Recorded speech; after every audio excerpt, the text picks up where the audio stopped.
श्री प्रेमचंद उपन्यास गोदान भाग 19। मिर्ज़ा खुर्शीद का हाथा क्लब भी है, कचहरी भी, अखाड़ा भी। दिन भर जमघट लगा रहता है। मोहल्ले में अखाड़े के लिए कहीं जगह नहीं मिलती थी। मिर्ज़ा ने एक छप्पर डलवाकर अखाड़ा बनवा दिया है। वहाँ नित्य 150 लड़तियाँ आ जुटते हैं। मिर्ज़ा जी भी उनके साथ जोर करते हैं। मोहल्ले की पंचायतें भी यहीं कहीं होती हैं। मियाँ बीवी और सास बहू और भाई भाई के झगड़े टंटे यहीं चुकाए जाते हैं। मोहल्ले के सामाजिक जीवन का यही केंद्र है और राजनीतिक आंदोलन का भी। आए दिन सभाएं होती रहती हैं। यही स्वयंसेवक टिकते हैं, यही उनके प्रोग्राम बनते हैं, यहीं से नगर का राजनीतिक संचालन होता है। पिछले जलसे में मालती नगर कांग्रेस कमेटी की सभा नेत्री चुन ली गई। तब से इस स्थान की रौनक और भी बढ़ गई। गोबर को यहाँ रहते हुए साल भर हो गया। अब वह सीधा साधा ग्रामीण युवक नहीं, उसने बहुत कुछ दुनिया देख ली और संसार का रंग ढंग भी कुछ कुछ समझने लगा है। मूल में वह अब भी देहाती है, पैसे को दांत से पकड़ता है, स्वार्थ को कभी नहीं छोड़ता और परिश्रम से जी नहीं चुराता, न कभी हिम्मत हारता है। लेकिन शहर की हवा उसे भी लग गई।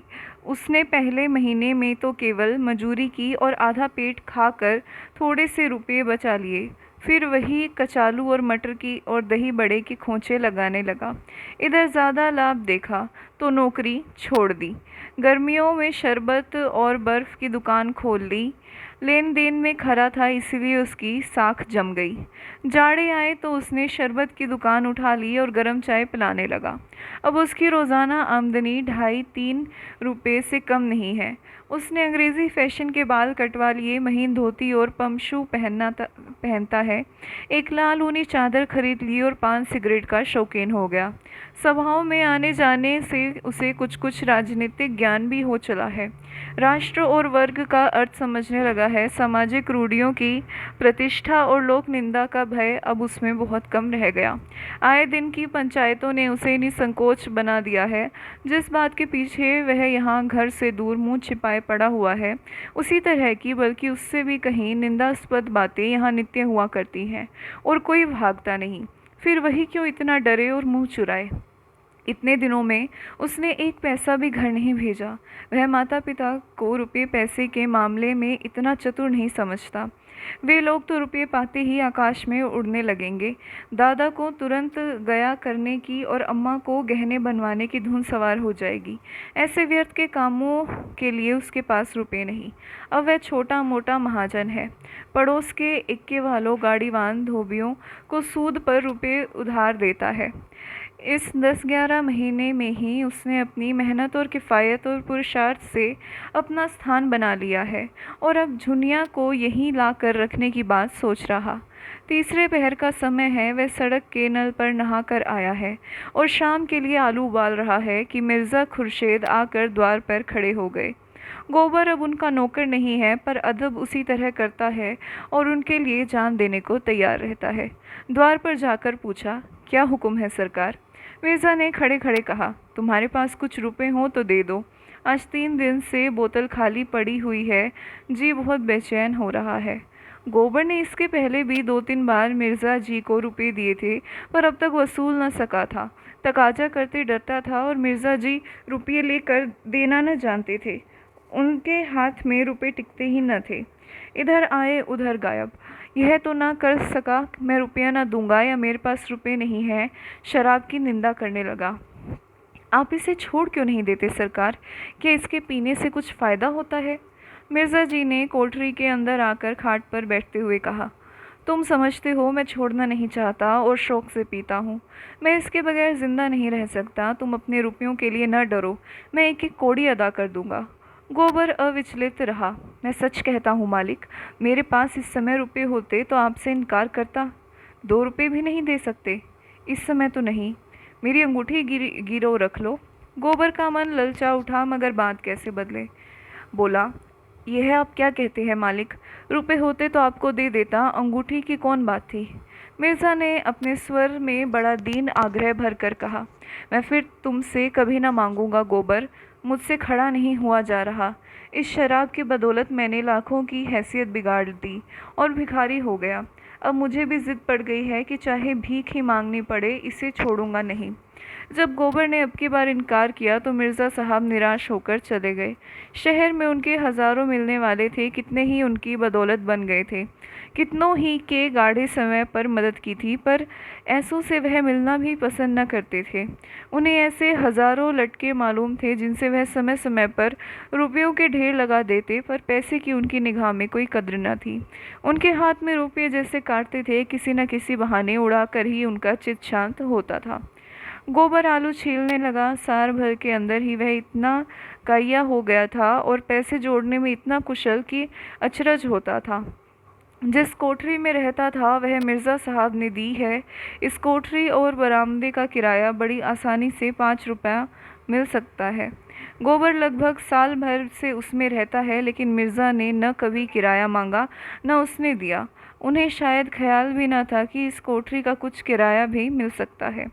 थोड़ी देर में एक इक्के वाले रुपए मांगने आया। अलादीन नाम था। सिर घुटना हुआ, खिचड़ी दाढ़ी, उसकी लड़की विदा हो रही थी। 5 रुपए की ज़रूरत थी। गोबर ने उसे 1 आना रुपया सूद पर दे दिया। अलादीन ने धन्यवाद देते हुए कहा, भैया बाल बच्चों को बुला लो, कब तक हाथ से ठोकते रहोगे। गोबर ने शहर के खर्च का रोना रोया। थोड़ी आमदनी में गृहस्थी कैसे चलेगी। अलादीन बीड़ी जलाता हुआ बोला, खर्च अल्लाह देगा भैया, सोचो कितना आराम मिलेगा। मैं तो कहता हूँ जितना तुम अकेले खर्च करते हो उसमें उसी में गृहस्थी चल जाएगी। औरत के हाथ में बड़ी बरकत होती है। खुदा कसम, जब मैं अकेला यहाँ रहता था तो चाहे कितना ही कमाऊँ, खा पी सब बराबर। बीड़ी तम्बाकू को भी पैसा न रहता। उस पर हैरानी, थके मांदे आओ तो घोड़े को खिलाओ या और टहलाओ, फिर नान बाई की दुकान पर दौड़ो, नाक में दम आ गया। जब से घरवाली आ गई उसी कमाई में उसकी रोटियां भी निकल आती हैं और आराम भी मिलता है। आखिर आदमी आराम के लिए ही तो कमाता है। जब जान खपा कर भी आराम ना मिला तो ज़िंदगी की गारत हो गई। मैं तो कहता हूँ तुम्हारी कमाई बढ़ जाएगी भैया। जितनी देर में आलू और मटर उबलते हों उतनी देर में 2-4 प्याले चाय बेच लोगे। अब चाय 12 मासों चलती है। रात को लेटोगे तो घरवाली पाँव दबाएगी, सारी थकान मिट जाएगी। यह बात गोबर के मन में बैठ गई। जी उचाट हो गया। अब तो वह झुनिया को लाकर ही रहेगा। आलू चूल्हे पर चढ़ रह गए और उसने घर चलने की तैयारी कर दी। मगर याद आया कि होली आ रही है, इसलिए होली का सामान भी लेता चले। कृपण लोगों में उत्सव पर दिल खोल कर खर्च करने की जो एक प्रवृत्ति होती है, वह उसमें भी सजग हो गई। आखिर इसी दिन के लिए तो कोड़ी कोड़ी जोड़ रहा था।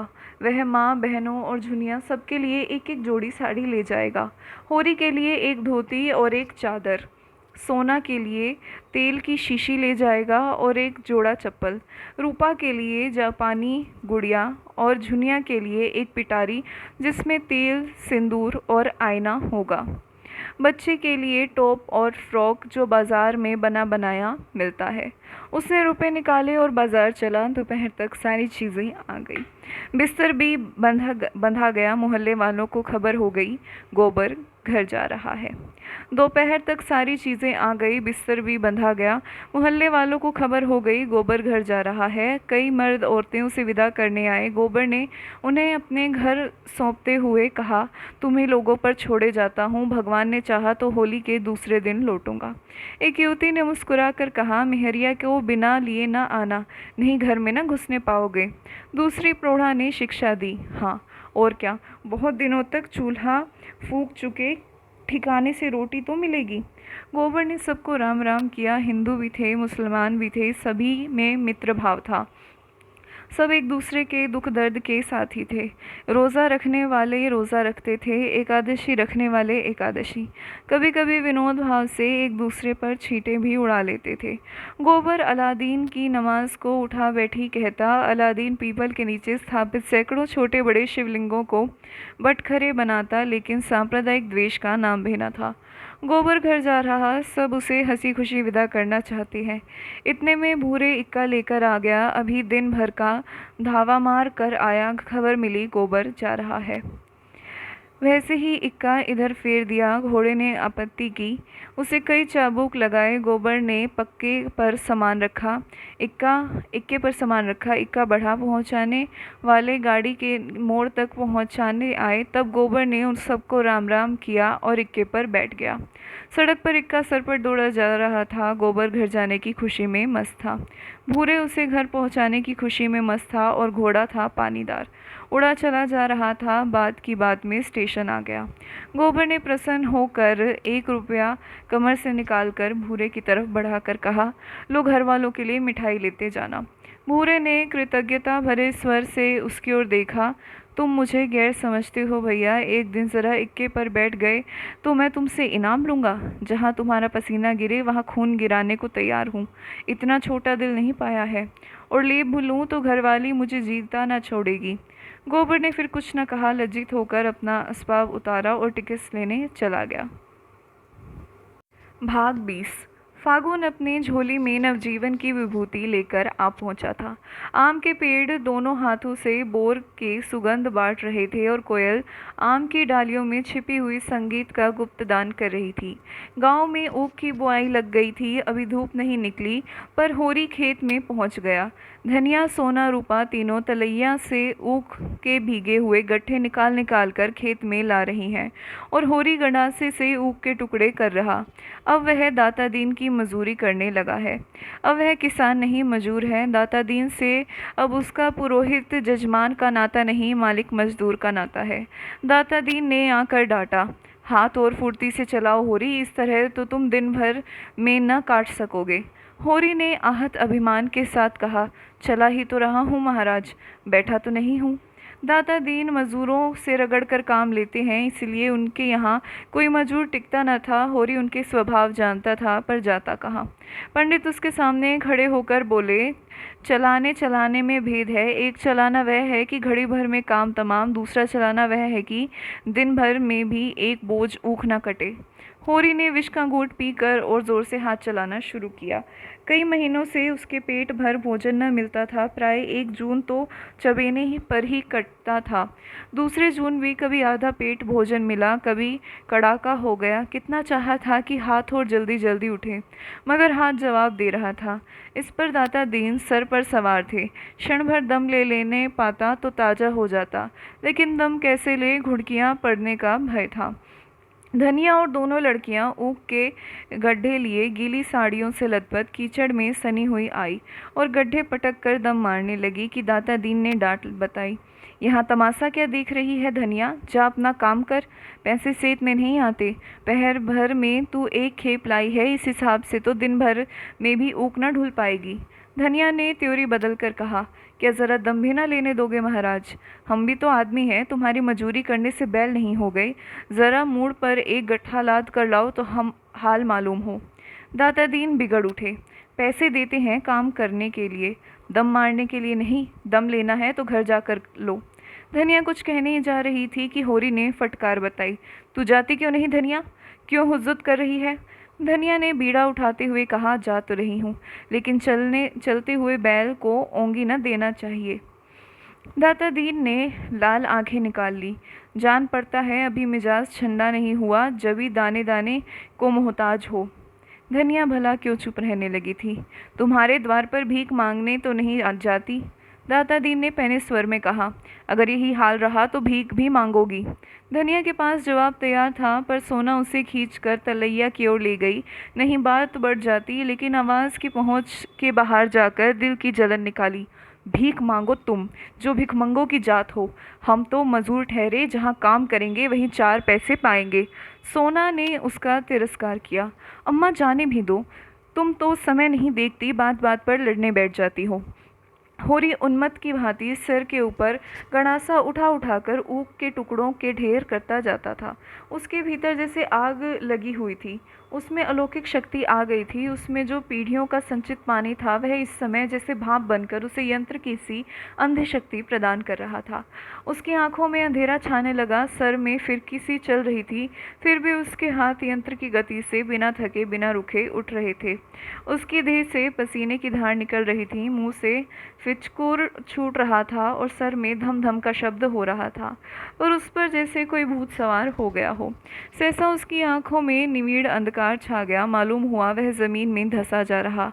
उसने संभलने की चेष्टा में शून्य में हाथ फैला दिए और अचेत हो गया। गणासा हाथ से छूट गया और वह औंधे मुंह जमीन पर पड़ गया। उसी वक्त धनिया ऊख का गट्ठा लिए आई। देखा तो कई आदमी होरी को घेरे खड़े हैं। एक हलवाहा दाता दीन से कह रहा है, मालिक तुम्हें ऐसी बात न कहनी चाहिए, जो आदमी को लग जाए पानी मरते ही मरते तो मरेगा। धनिया ऊख का गट्ठा पटक पागलों की तरह दौड़ी हुई होरी के पास गई और उसका सर अपनी जांघ पर रख कर विलाप करने लगी। तुम मुझे छोड़कर कहाँ जाते हो? अरे सोना, दौड़कर पानी ला और जाकर शोभा से कह दे दादा बेहाल है। हाय भगवान, अब किसकी होकर रहूंगी? कौन मुझे धनिया कहकर पुकारेगा? लाला पटेश्वरी भागे हुए आए और स्नेह भरी कठोरता से बोले, क्या करती है धनिया? होश संभाल। होरी को कुछ नहीं हुआ, गर्मी से अचेत हो गया है, अभी होश आ ही जाता है। दिल इतना कच्चा कर लेगी तो कैसे काम चलेगा? धनिया ने पटेश्वरी के पांव पकड़कर रोती हुई बोली, क्या करूं लाला जी, जी नहीं मानता। भगवान ने सब कुछ हर लिया, मैं सब्र कर गई, अब सब्र नहीं होता। हाय रे मेरा हीरा। सोना पानी लाई। पटेश्वरी ने होरी के मुंह पर पानी के छींटे दिए। कई आदमी अपनी अपनी अंगोछियों से हवा कर रहे थे।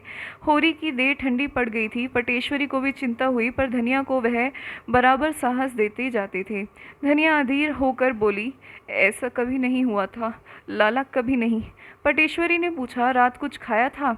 धनिया बोली, हाँ, रात रोटियां पकाई थी, लेकिन आजकल हमारे ऊपर जो बीत रही है वह क्या तुमसे छिपा है? महीनों से पेट भर रोटी नसीब नहीं हुई। कितना समझाती हूँ, जान रख कर काम करो, लेकिन आराम तो हमारे भाग्य में लिखा ही नहीं। सहसा होरी ने आंखें खोल दी और उड़ती हुई नज़रों से इधर उधर ताका। धनिया जैसे जी उठी, विह्वल होकर उसके गले से लिपट कर बोली, अब कैसा जी है तुम्हारा? मेरे तो प्राण नहीं में समा गए थे। होरी ने कातर स्वर में कहा, मैं अच्छा हूँ, न जाने कैसा जी हो गया था। धनिया ने स्नेह से डूबी भर्त्सना से कहा, देह में दम तो है नहीं, काम करते हो जान देकर। लड़कों का भाग था, नहीं तुम तो ले ही डूबे थे। पटेश्वरी ने हंसकर कहा, धनिया तो रो पीट रही थी।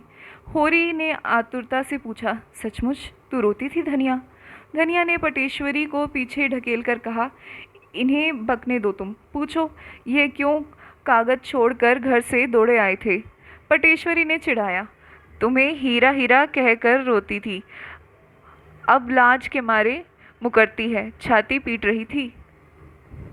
होरी ने धनिया को सजल नेत्रों से देखा, पगली है और क्या, अब न जाने कौन सा दुख देखने के लिए मुझे जिलाए रखना चाहती है।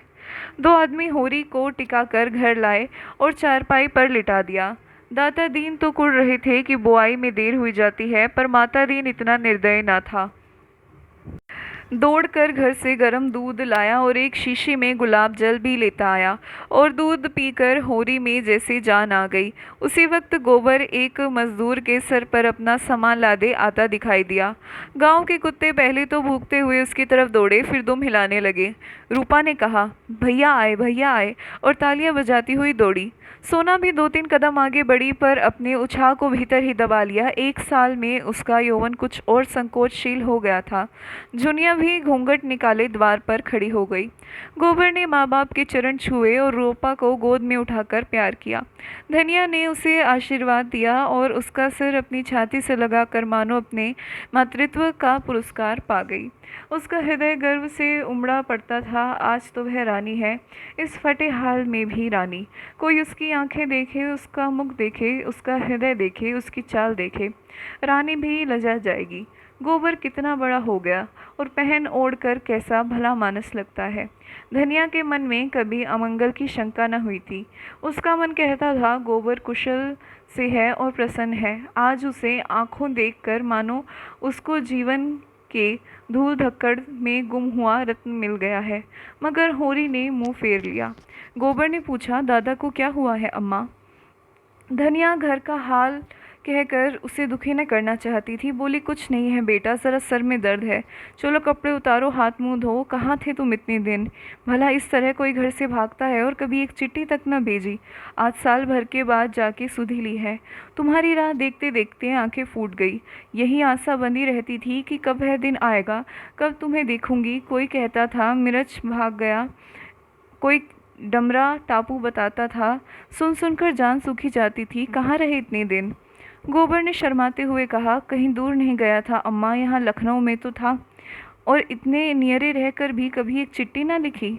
उधर सोना और रूपा भीतर गोबर का सामान खोलकर चीज़ों को बाट बखार करने में लगी हुई थी, लेकिन जुनिया दूर खड़ी थी। उसके मुख पर आज मान का शोक रंग झलक रहा। गोबर ने उसके साथ जो व्यवहार किया है, आज वह उसका बदला लेगी। असामी को देखकर महाजन उससे वह रुपये वसूल करने को भी व्याकुल हो रहा है जो उसने बट्टे खाते में डाल दिए थे। बच्चा उन चीज़ों की ओर लपक रहा था और चाहता था सबका सब एक साथ मुंह में डाल ले, पर जुनिया उसे गोद से उतरने न देती थी। सोना बोली, भैया तुम्हारे लिए ऐना कंगी लाए हैं भाभी। जुनिया ने उपेक्षा भाव से कहा, मुझे ऐना कंघी ना चाहिए, अपने पास रखे रहे। रूपा ने बच्चे की चमकीली टोपी निकाली।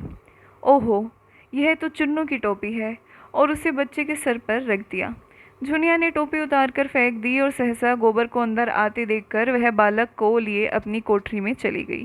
गोबर ने देखा सारा सामान खुला पड़ा है। उसका जी तो चाहता है पहले जुनिया से मिलकर अपना अपराध क्षमा कराए, लेकिन अंदर जाने का साहस नहीं होता। वहीं बैठ गया और चीज़ें निकाल निकाल हर एक को देने लगा। मगर रूपा इसलिए फूल गई कि उसके लिए चप्पल क्यों नहीं आए। सोना उसे चिढ़ाने लगी, तू क्या करेगी चप्पल लेकर?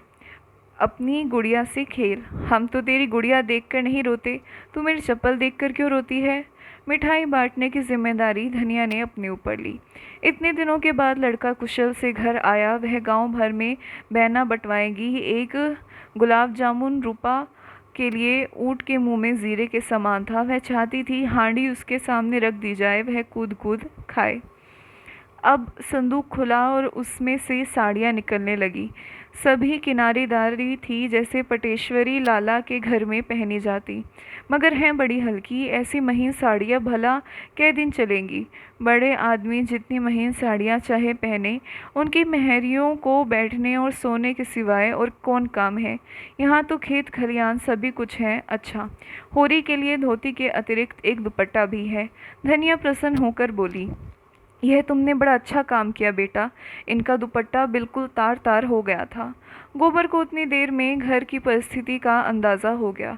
धनिया की साड़ी में कई पैबंद लगे हुए थे। सोना की साड़ी सिर तक फटी हुई थी और उसमें से उसके बाल दिखाई दे रहे थे। रूपा की धोती में चारों तरफ झालरें सी लटक रही थी। सभी के चेहरे रूखे, किसी के देह पर चिकनाहट नहीं। जिधर देखो विपन्नता का साम्राज्य था। लड़कियां तो साड़ियों में मग्न थी। धनिया को लड़के के लिए भोजन की चिंता हुई। घर में थोड़ा सा जौ का आटा सांझ के लिए संच कर रखा था। इस वक्त तो चबेने पर करती थी, मगर गोबर, अब वह गोबर थोड़े है, उससे जौ का आटा खाया भी जाएगा। परदेश में न जाने क्या क्या खाता पीता रहा होगा। जाकर दुलारी की दुकान से गेहूं का आटा, चावल, घी उधार लाई। इधर महीनों से सहुआइन एक पैसे की चीज़ उधार न देती थी, पर आज उसने एक बार भी न पूछा पैसे कब दोगी। उसने पूछा, गोबर तो खूब कमा के आया है ना? धनिया बोली, अभी तो कुछ नहीं खुला दीदी, अभी मैंने भी कुछ कहना उचित न समझा। हाँ, सबके लिए किनारदार साड़ियाँ लाया है, तुम्हारे आशीर्वाद से कुशल से लौट आया, मेरे लिए तो यही बहुत है। दुलारी ने आशीष दिया, भगवान करे जहाँ रहे कुशल से रहे। माँ बाप को और क्या चाहिए? लड़का समझदार है और छोकरों की तरह उड़ाऊ नहीं है। हमारे रुपए अभी ना मिले तो ब्याज तो दे दो, दिन दिन बोझ बढ़ ही तो रहा है। इधर सोना चुन्नू को उसका फ्रॉक और टॉप और जूता पहनाकर राजा बना रही थी। बालक इन चीज़ों को पहनने से ज़्यादा हाथ में लेकर खेलना पसंद करता था। अंदर गोबर और जुनिया के मान मनोबल का अभिनय हो रहा था। जुनिया ने तिरस्कार भरी आंखों से देखकर कहा, मुझे लाकर यहाँ बैठा दिया, आप परदेश की राह ली, फिर न खोज न खबर ली कि मरती है या जीती है। साल भर के बाद अब जाकर तुम्हारी नींद टूटी है। कितने बड़े कपटी हो तुम। मैं तो सोचती हूँ कि तुम मेरे पीछे पीछे आ रहे हो और आप उड़े। तो साल भर के बाद लौटे। मर्दों का विश्वास ही क्या, कहीं कोई और ताक ली होगी, सोचा होगा एक घर के लिए है ही, एक बाहर के लिए भी हो जाए।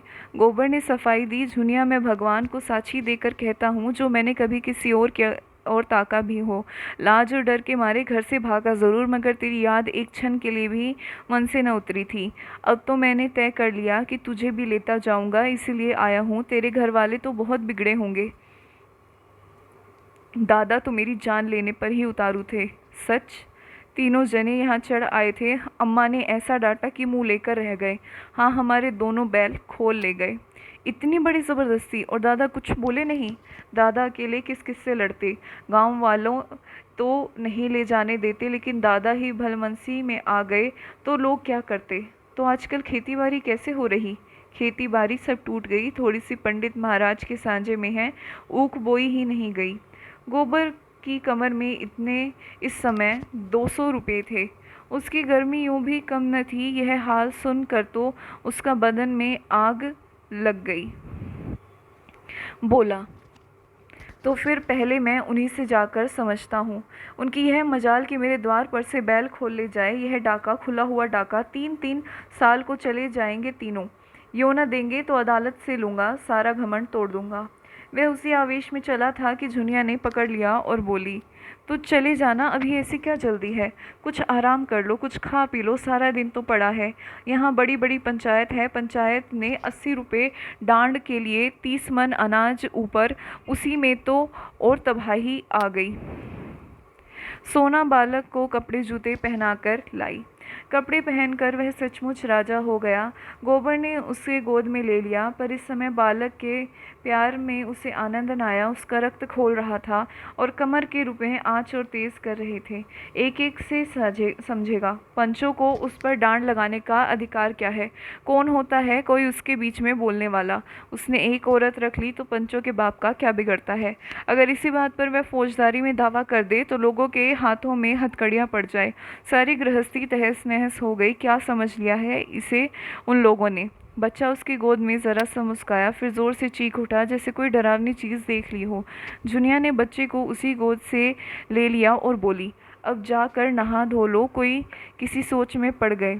यहाँ सबसे लड़ने लगोगे तो एक दिन निभाना होगा।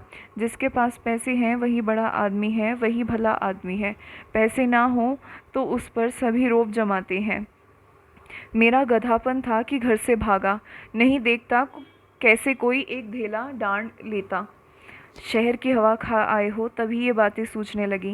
नहीं, घर से भागते ही क्यों? यही जी चाहता है कि लाठी उठाऊं और पटेश्वरी, दातादीन, झिंगुरी सब सालों को पीट कर गिरा दूं और उनके पेट से रुपए निकाल लूं। रुपए की बहुत गर्मी चढ़ी है साइत, लाओ निकालो, देखो इतने दिन में क्या कमा लाए हो। उसने गोबर की कमर में हाथ लगाया। गोबर खड़ा होकर बोला, अभी क्या कमाया? हाँ, अब तुम चलोगी तो कमाऊंगा। साल भर तो शहर का रंग ढंग पहचानने ही में लग गया। अम्मा जाने देगी तब तो। अम्मा क्यों न जाने देंगी? उनसे मतलब? वाह, मैं उनकी राज़ी बिना न जाऊंगी। तुम तो छोड़कर चले बनते, और मेरा कौन था यहाँ? वह अगर घर में न घुसने देती तो मैं कहाँ जाती? जब तक जीऊँगी उनका जस गाऊंगी, और तुम भी क्या परदेस ही करते रहोगे? और यहाँ बैठकर क्या करूँगा? कमाओ और मरो, इसके सिवाय और यहाँ क्या रखा है? थोड़ी सी अकल हो और आदमी काम करने से न डरे तो वहाँ भूखों नहीं मर सकता। यहाँ तो अकल कुछ काम नहीं करती। दादा क्यों मुंह फुलाए हुए हैं? अपने भाग बखानों की मुंह फुलाकर छोड़ दें। तुमने उपद्रव तो इतना बड़ा किया था कि उस क्रोध में पा जाते तो मुंह लाल कर देते। तो तुम्हें भी खूब गालियाँ देते होंगे? कभी नहीं, भूल कर भी नहीं। अम्मा तो पहले बिगड़ी थी, लेकिन दादा ने तो कभी कुछ नहीं कहा। जब बुलाते हैं बड़े प्यार से। मेरा सर भी दुखता है तो बेचैन हो जाते। अपने बाप को देखते तो मैं इन्हें देवता समझती हूँ। अम्मा को समझाया करते हैं कि बहू को कुछ न कहना। तुम्हारे ऊपर सैकड़ों बार बिगड़ चुके हैं कि इसे घर में बैठाकर आप न जाने कहाँ निकल गया। आजकल पैसे पैसे की तंगी है। ऊख के रुपए बाहर ही बाहर उड़ गए।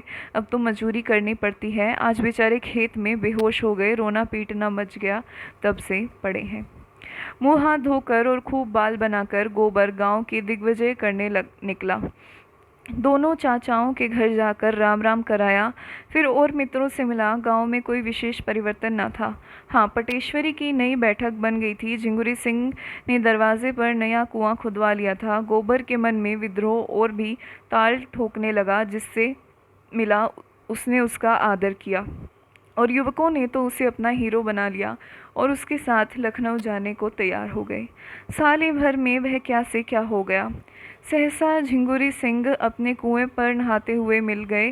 गोबर निकला मगर सलाम न किया न बोला। वह ठाकुर को दिखा देना चाहता था, मैं तुम्हें कुछ नहीं समझता।